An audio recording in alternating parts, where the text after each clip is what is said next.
guys, good morning! Magandang araw, magandang umaga sa inyong lahat mga kagoge! Another day, another blessing na naman. Guys, nandito tayo ngayon sa Carmen, Cebu. Pero, ang destination natin ngayon guys is sa Catmon. Tayo ay may bibisitahin na farm, yung Road 69 kay Bus Rod Recla, mga kagoge.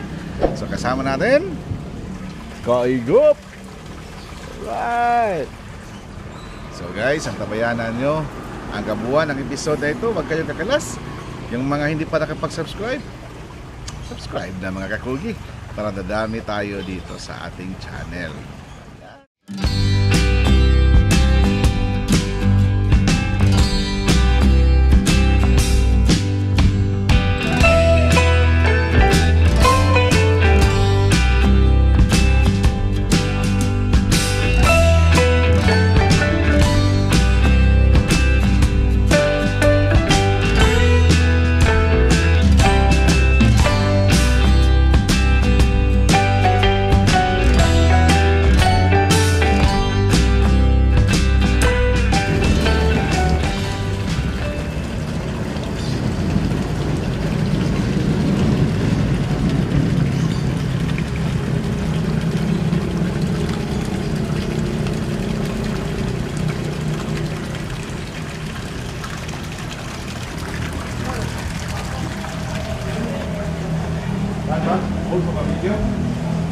Boss Mikos, Boss Nick.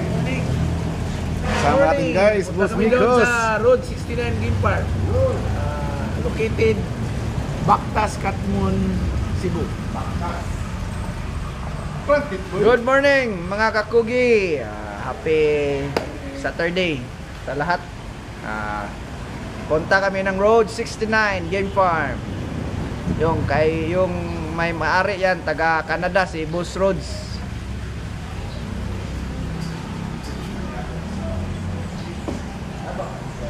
Guys, ano muna tayo mga kakugi? Kain muna tayo para may energy sa ating gagawing farm visit. So nandito tayo sa ano pala guys, sa bus stop. Yan. So mamili muna tayo guys. Kunti pala yung naluto nila, early pa kasi. Saka may barbecue. Pili Fred, di mo Fred?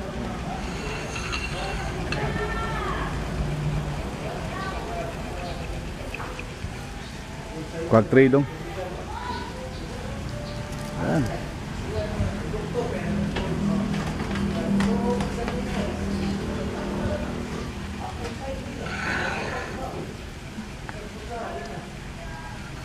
Wala mo rice?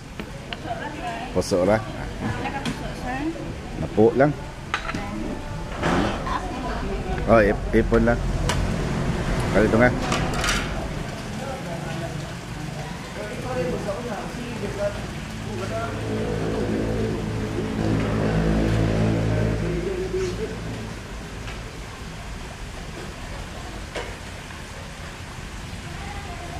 Ito guys, kain muna tayo. Let's eat.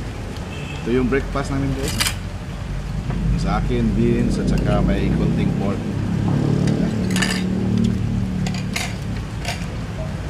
Hangap ko kami. Uli na yung kumbangin. Uli na ito ba? Hana na yung gihatan eh. Uli na ba? Ano uli na, kanik-kanak na. Uli na. Ito. Kapred. Timo mga. Sima-sima lang, pugong pulso. Boss Mikos? Uy! Basal! Walay biyahe ron? Wala, basal! Para sa akin, busy.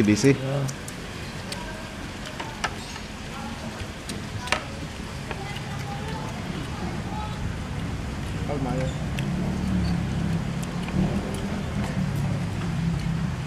Alfred! Kalma yun. Taligtad mo sulod.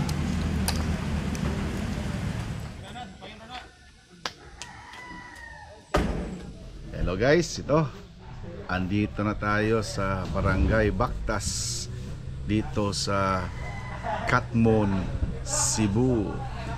sa Road 69 Game Farm, mga kakugi. So ito yun, makikita natin, oh.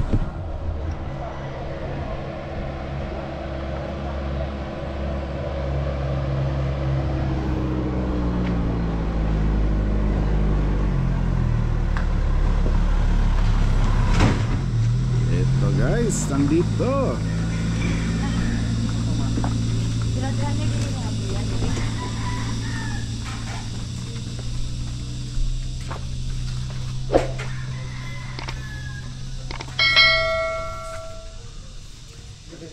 Yun. So, andito tayo ngayon mga kakugi sa farm ni Boss Rod Ricla, mga kakugi. So, ayan. Mamaya tanungin natin siya kung ano yung mga signature line niya dito sa kanyang manukan. Balita ko guys, ano, yung mga whites niya, yung mga puti niya. Eto mga kakugi, katabi natin ngayon yung sadya natin sa pagpunta dito, si Boss Rod Ricla. Anong totoong pangalan mo, boss? Rodrigo Ricla. Yung mga Ricla, boss, laking Cebu bagod ng mga Ricla? Cebu, halos lahat na mga ano namin, ano, parang mga military. Mga military. So, in line kayo sa mga mga military. Pero Kadugo namin. pero ikaw hindi ka naano sa military. Anong profession mo, boss? Wala. Pero OFW si boss, mga kakugi. Ay, hindi na OFW. Canadian citizen na talaga. Filipino-Canadian. Filipino-Canadian. Dual citizen na. Ayan, dual citizen. Ito guys, fortunate tayo na nabisita natin si boss before siya uuwi sa Canada. Uwi ka, boss, this coming Sabado na? Saturday. This coming Saturday na, mga kugi. Tapos ilang months lang siya pupunta, mauwi dito, bisita sa farm. Nako, mamimiss mo naman ang yung farm mo. Namiss yung sabungan. Yung sabungan talaga. Walang sabong doon sa Canada. Walang ano, no? Sabong doon. Bawal doon. Bawal doon. Tsaka, ito ngayon, boss, Bactas, Barangay Bactas. Purok 5, Barangay Bactas. Purok 5. Dito sa Katmon, boss, itong area na ito, nabili mo na to? Oo, nabili ko. Nabili mo na to? Gano'ng kalaki to, boss? Mahigit 2 hektarya. Mahigit 2 hektarya. Pero ang nagamit mo ngayon sa manukan, wala pa siguro 1 hektarya? Halos 1 hektarya na. Dala sa taas? Oo, sa taas. Oo. Doon sa baba, guys, malawak pa doon. Baka sa next balik mo, boss, yun na ang target mo. Malak pa bibili. Kasi kasi daming buyer. Daming buyer nga. Tsaka, by the way, yung mga alaga mo dito, boss, mga imported to? Wala, local lang. Local lang? Local lang lahat. Iscolin, Edwin Farm, hanggang Sandro, tsaka kay Rolet. Kay Rolet Bundok. Oo. Yun, shout out kay Boss Rolet. Diyan sa Argao. Ay, Dalagit na ya? Argao, Sibunga? Argao na ina. Argao na. Wag, kalimot naman ko, Boss Rolet. Ay, asa nang unsay specific address na? Kaibigan din natin yan si Boss Rolet. Idol din natin yan. Oo. Nag-i-import din siya ng mga manok. Itong mga white mo, boss, saan galing tong mga white mo? Ayaw ko sabihin eh. Secret? Kasi finish out nila yan. Tapos dinubak ko lang, binalik ko. So, ikaw nagpasikat ulit sa mga white nila? Doon pa sa Argao. Parang inano ko na, binubilap ko kung paano siya Matagal proseso. So masasabi natin, boss, na parang ano na pala ito, guys? Parang creation na ni boss tong mga white na to. Parang ikaw na ang nag-infuse, ikaw na ang nagmi-mix, nagtitimpla nito sa mga white na to. Mahirap gawin, ang tagal proseso. Mga ilang months mo nagawa yan itong talagang over a year? Oo, mga 4 years. 4 years? Oo. Sa 4 years na yan, nako, ilang breeding season. Kailangan kasi hintayin mo yung anak, di ba? Oo, kasi palakihin pa yung mga sisiw. Tsaka, i-testing pa natin. Ako, parang may mali. Another pairing na naman. So, yun talaga mahirap sa breeding, mga kakugi, no? Yung kulang, anong kulang niya. Tama. Pero at least, boss, no, hindi na iba yung kulay. Puti talaga, no? Oh, puti, saka yung ano, sinibalang yung Sinibalang. di ba? So, ito, lacton. Oh, lacton. Lacton. So, yun, mga kakugi. So, si Boss Rhodes talaga, yun, sabi ni Boss Cosme, tsaka sa mga iba pa nating mga nakilala, yung puti talaga ang ano. Mamaya, guys, papakita ko sa inyo yung mga puti nila dito ni Boss Rhodes. Halos ubos na. Halos ubos na. Pag gusto mo talaga yung manok, no, parang manghinayang ka magbenta, no? Tsaka mahirap sila, ayaw magbigay ng babae. Ah, Puro ganun? lalaki. Kaya hindi ako Hindi ka makaparami. mahirap paramihin. Oo. Daming gustong bumili, wala naman akong mabigay kasi, di ba? Mm. Puro lalaki. Nako. Pero hindi mo na nasubukan, boss, na i-breed out or i-breed mo yung mga lalaki sa ibang kulay na babae? Lalabas yung babae. Pero wala. Malayo na sila sa Oo, sa original. Sa bloodline nila sa original. Kasi gusto ko ayaw kong Mahaluan. mo. No? So yun guys talagang totoo yan. Matagal maggawa kung ano yung gusto mo talagang. Ayun, anyway mga kakugi, tayo iba-iba man yung mga ano natin, mga gusto natin, mga hilig natin. So tayo rin iba-iba yung mga timpla natin. Itong timplang ito guys ng puti, talagang nagsaswak dito sa Rhodes Game Farm. Boss, bakit may 69? Rhodes 69. 1969 ako eh. 1969 kayo pinanganak. Oo. Wala, matanda na. Hindi. Ako 1972. Ilang years lang yan. Pero kung makikita nga sa personal si Boss Rhodes, mga kakugi, parang 40 lang ang edad. Tanda na. sa Canada, boss, nandun na yung mga pamilya mo, mga anak mo. Isa lang anak ko. Babae. Malaki. Walang hilig sa manok. Wala yung musunod. Hilig sa gitara. Gitara siya. Oo. Music. So, yun ang ano talaga guys, tulad ko. Mga anak ko, 2, babae. Mahilig lang sa Jollibee na manok. Kaya hindi ko Nagmana sa walang nagmana. Talagang hindi ko na ambition ba na magkaroon ng malaking farm kasi wala yung sunod. So yung ating guys, yung sa akin is lang talaga, yung hobby lang talaga. Nung mag-umpisa ka sa pagmanok, boss, plano mo talaga na mag-farm? Wala. Tinuloy ko lang yung passion ng papa ko. Hindi ako mahilig sa manok. Pero ako nag-alaga sa manok niya, umpisa bata. 7 years old ako umpisa. Ako na nagpakain, tapos mga conditioning, ganun.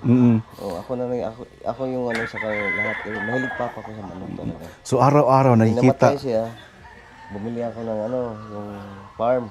Wala akong malagay. Kaya bumili ako manok. Di ba? So, ibangan lang. Passion lang talaga, no? Passion lang. So, everyday, araw-araw, nakikita mo yung ginagawa ng papa mo. Ano ba yung profesyon ng papa mo? Nasa siya dati? Military? Nasa bangko. Sa bangko siya. Tapos trainer siya sa boxing. Kasi, trainer siya sa bangko. Marami kami boxer dati. Katulad din sa papa ni Sir Stephen Humawas. Din siya, parang title holder yung papa ni Sir Stephen. Humawas, nakalimutan ko ng pangalan ng may stables sila sa Mandawi.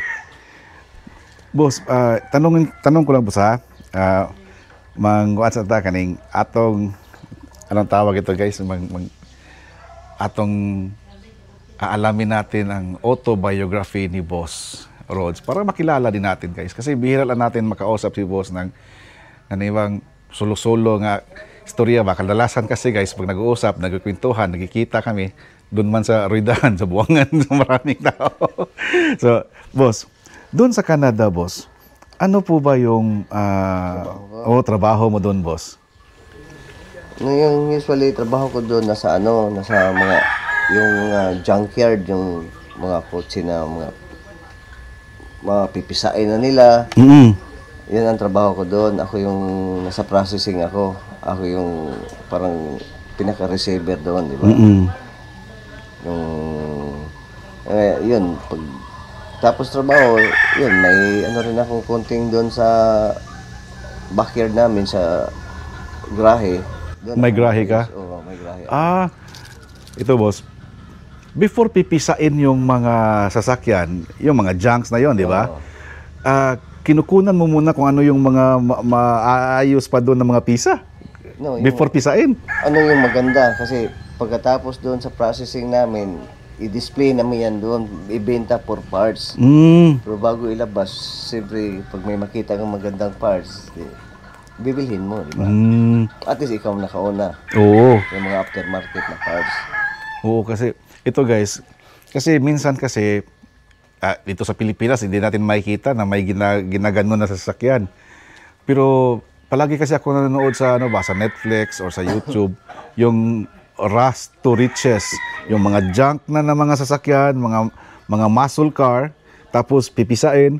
Tapos meron din naka-junk na, nakahilera na, patong-patong na yung mga sasakyan, guys.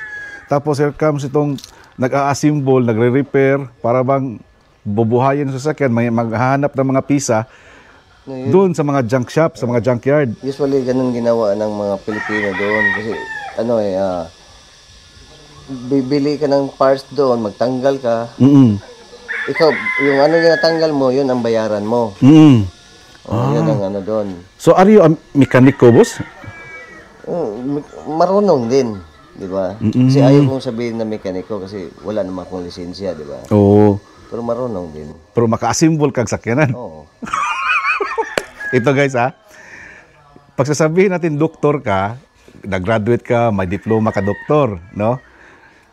Si boss, hindi siya mekaniko, pero kasi wala man diploma, walang lisensya pagka mechanic, pero kaya niyang mag-assemble ng sasakyan. Anong pinakamaganda, pinakamadali mong ma-assemble na brand na sasakyan, boss? Honda. Kahit pikit mata, Honda. Mas yan bolt, mabalik ko yan. Honda lang. For example, boss, itong sasakyan ito, mahina yung power ng Honda na car. Pwede mong gawing yan, parang pang sports car na. Lagyan, palitan ko ng makina na mas malaki. Lagyan ng mga turbo. Ganun, kung anong gusto ng customer. Pag sabi niya, lagyan mo ng turbo, lagyan ko ng turbo. Gusto niya mga spoiler, mga rims, ganun. Lagyan ko ng mga rims. Spoiler, stereo. Gusto niya malakas si stereo, lagyan ko rin. Tapos ikaw na ang maghanap doon ng mga parts doon sa mga kakilala mo ng mga junk shop. Marami akong parts sa bahay. Sa bahay mismo. Ginagawa mo yan, boss, yung pagtatrabaho niyan, pagre-repair, paggagawa ng sasakyan, sa grahe mo lang. Grahe ko lang. Ayun. Yung single garage lang. Pero kaya mag-assemble ng sasakyan din. Ikaw lang mag-isa. Mag-isa. Galing naman, guys. Guys, believe me, tayo Pilipino, hindi natin sasabihin na we love our kababayan, we love ourselves ba? Maraming talented na mga Pilipino, guys, hindi pa lang na-discover. Ito si boss. Kahit pikit mata, basta mag-assemble ng Honda, basta Honda lang. Tapos, guys, mga sports car, kaya pang gawin ni boss. Oo. So, yun ang isang pinagkakitaan mo doon sa Canada, boss. Pangsabong ko. Pangsabong. Sabi ni boss, guys, basta pangsabong ko, yung kita niya, yung mga pagkain sa manok kay Mrs. Magaling na partnership. Boss Cosme. Pero believe ako kay Boss Rod. Ito yan, sinabi ko, di ba? Believe ako kay Boss Rod. Talaga, guys, ngayon lang ako nakakilala ng isang Pilipino na ganyan ang ginagawa. Nasa ibang bansa, kayang, ang tawag niyan? Kaya makiksabayan sa mga nandun sa US ba? Na pag-assemble, pag-repair ng mga sasakyan, yung i-upgrade mo, mahirap yan. No? May body repair din, may painting, mga ganun. Pwede rin. Pintura rin ako. Pintura rin. Tint ng mga sasakyan. Ako, guys, magaling. Mga client mo dun, boss, mga Pilipino rin. Halo. Halo na. Oo, halo. Canadian, may Chinese. Yeah, Chinese. Itim.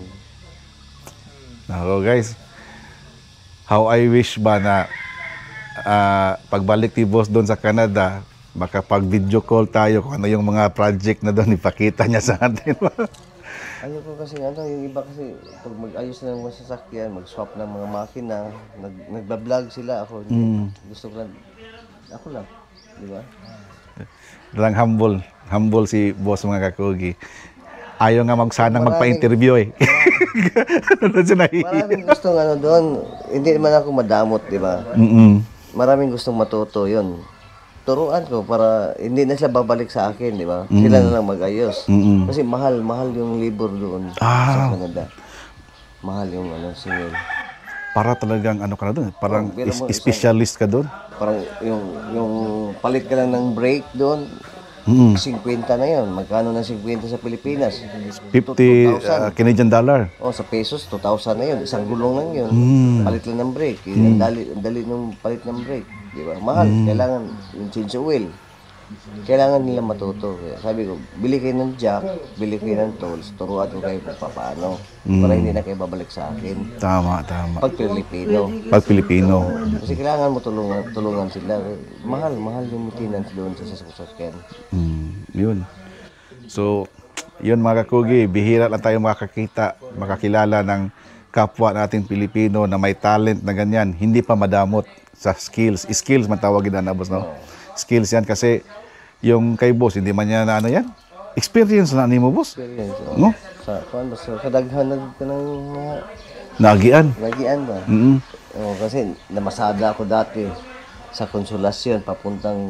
Jeep pasiruan? Drive ako ng taxi. 4 years. Drive ako ng tricycle. 3 years din. Sa paseroan, parang 5 years. 5 years. Lahat na nadaanan ko na. Tapos nung magpunta ka sa Canada, doon na yung pamumuhay. Nag-Taiwan pa ako dati. Nag-Taiwan.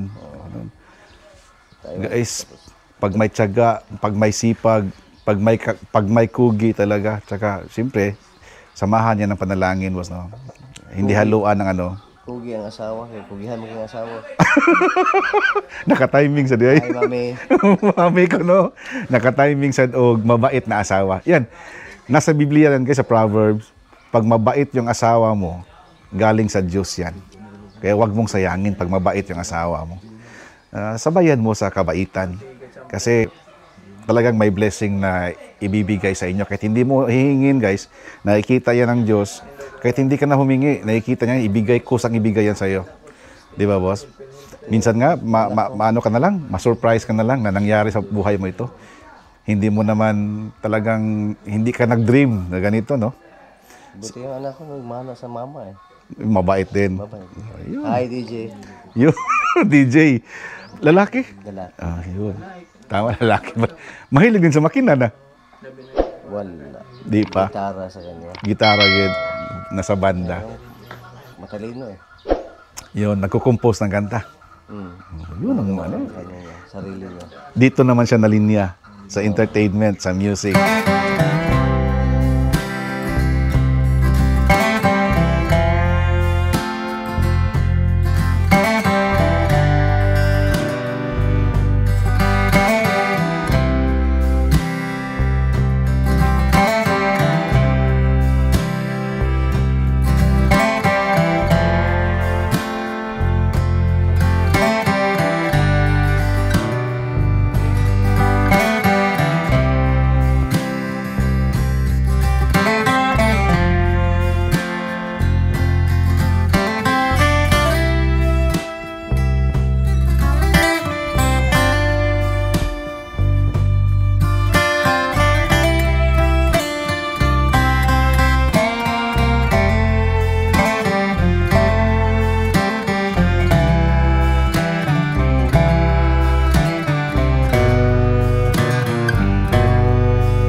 Naghanda si Boss Rod na pananghalian. Power to boss, power. Oh, alote. Basawa ka diri boss mo ni tagiya. Si Madam may kuan? Rubilin. Madam Room. Yun. Sige na. Guys, kain muna tayo mga kugi. Sarap nito. May sabaw na tinula. Saka, manok Bisaya. Manok Bisaya ni boss? Bisaya Jud. Sarap. Saka, isda. Isda na guys, inihaw na isda. Sir. Paborito ni Antit. Hey, rice. Di ko mag-rice, boss me. Gamay lang. Sige, lang. Ito guys, bat si cucumber. Kaon ka natin? Let's eat. Iniglami ang Bisaya, eh. Mojud. Nagiging isda. Rumpi kandado. Ini rumpi. Kami kini kudud, busal. Tinulang rumpi. Tit, ila na yung kauyok, Tit. Si Bon E. Guys, yung pinsan ko si Bon E. Guys, Mamayutay po na, Di, mo. may siya ngayon ginagawa sa para mag-Guinness Book of Records ba? Hindi naman. Isang tao nga walay pulos, pinakadugang tao nga walay pulos. Muna siya sa kuan kanang Guinness Book of Records. Dahil mo klaro. Ay, gede mo Tit. Remember the name Bon E. Pesnug ba siya, no?